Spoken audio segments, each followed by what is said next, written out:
ఒక్కొక్క దరిద్రుడు మాట్లాడతాడు, ఊరకేమైనా ఇది చేశారా ఏంది నాకు, ఏం చేశారని నాకు, చేస్తే చేశారు, ఎందుకు చేశారంటే నేనేదో వాళ్ళకి ఉపయోగపడతానని చేశారంటాడు. ఏం తీసుకొని కొట్టాలో అని అర్థం కాదు.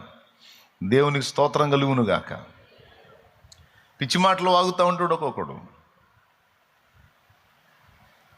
నా నుండి ఏదో ఆశించి చేశారు, నా నుండి ఏదో ఆశించి చేశారని ఒకడంటే ఒకడేమో అసలు నాకేం చేయలేదు. ఏం చేశారు? నాకు జన్మనిచ్చారు, పెంచి పెద్ద చేశారు, వస్త్రం ఇచ్చారు, ఆహారం పెట్టారు. ఏం చేశారని అడగకూడదు, అనకూడదు. ఏం చేశారు నాకు తల్లిదండ్రి అనేది ఏంది? అది తప్పే. నా నుండి స్వార్థముతో, నా నుండి ఏదో ఆశించి నన్ను పెంచి పెద్ద చేశారు అనటం కూడా తప్పే. రెండు తప్పే. ఒరే పిచ్చోడా, పిచ్చిదానా, నీ కాళ్ళు చేతులు పనిచేసి నువ్వు ఏదో పోటుగాడు అవుతావని కాదు. నీ కాళ్ళు చేతులు పని చేయకుండా చచ్చుబడిన స్థితిలో నువ్వు బెడ్ మీద ఉన్న జీవితకాలం నీకు కూడుబెట్టి నీకు మొత్తం ఎత్తిపోసి బతికిస్తారు అమ్మా నాన్న.